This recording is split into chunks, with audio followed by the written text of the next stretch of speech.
정치권 뒷이야기 들어보는 정치톡톡 시간입니다. 정치부 신재우 기자와 함께합니다. 어서 오십시오. 앞서 윤 대통령이 제주 4.3 추념식은 불참했다 얘기를 전해드렸는데 문재인 전 대통령은 여기 갔다고요? 네, 문 전 대통령은 방문객이 적은 추념식이 끝난 뒤에 제주 4.3 평화공원을 찾아 헌화했습니다. 문 전 대통령은 4.3 사건의 완전한 치유가 통합에 이르는 길이라며 여전히 이를 모독하는 행위가 있다고 비판했습니다. 여전히 4.3을 모독하는 그런 행위들이 이루어지고 있어서 매우 개탄스럽게 생각하고 가슴 아프게 생각을 합니다.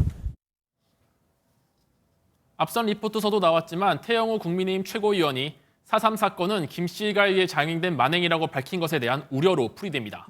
이 4.3 사건뿐만 아니라 그 일본 외교에 대해서도 굉장히 많이 비판하고 있잖아요. 그렇지만 민주당 일본 가는 건 계속해서 추진하고 있는 거죠. 네, 맞습니다. 더불어민주당 후쿠시마 오염수 방류 대응 TF 의원단이 오는 6일부터 2박 3일간 일본을 방문할 예정입니다. 한일의원연맹 소속 의원들을 비롯해 후쿠시마 시의원, 주민들과의 면담을 계획하고 있는데요. 출국 전날엔 주한 일본 대사관 항의 방문도 준비 중입니다. 근데 민주당이 이런 의도로 가는 거를 일본도 알 거 아닙니까? 그런데도 맞이해 줄까요? 네, 솔직히 말씀드리면 쉽지는 않아 보입니다. 일단 주한 일본 대사관 항의 방문과 일본에서 원전수 방류를 반대하는 시민단체를 만나는 일은 어느 정도 조율이 된 것으로 보입니다. 하지만 후쿠시마 시의원이나 도쿄전력 관계자들 면담 등은 이에 당사자의 입장이 워낙 첨예한 만큼 성사가 불확실한 것으로 알려졌습니다. 민주당은 만남이 불발되면 역풍이 불 수 있다는 지적에 대해 우리 국민이 우려하고 분노하고 있다는 메시지만 전달해도 의미가 있을 것이라고 전했습니다. 그러니까 원전에 들르는 건 안 된다고, 허용이 안 된다고 들었습니다. 근데 그럼에도 불구하고 이렇게 강경을 나선 데는 이유가 있을 거 아닙니까? 네, 아무래도 한일 정상회담 이후 대통령과 여당 지지율이 지지부진한 상황을 최대한 공략해보자는 전략으로 풀이됩니다. 네. 오늘 리얼미터 조사에 따르면 윤 대통령의 지지율이 소폭 오르긴 했지만 국정수행 능력 부정평가는 4주 연속 상승해 61.7%로 나타났습니다. 예. 국민의힘 지지율도 전당대회 컨벤션 효과를 받지 못하고 같은 조사 기준으로 민주당 지지율과 10%포인트 차로 벌어졌습니다. 국민의힘은 야당이 괴담을 유포하고 있다고 비판하면서 민생 등위를 발족하며 국면 전환 시도를 하고 있습니다.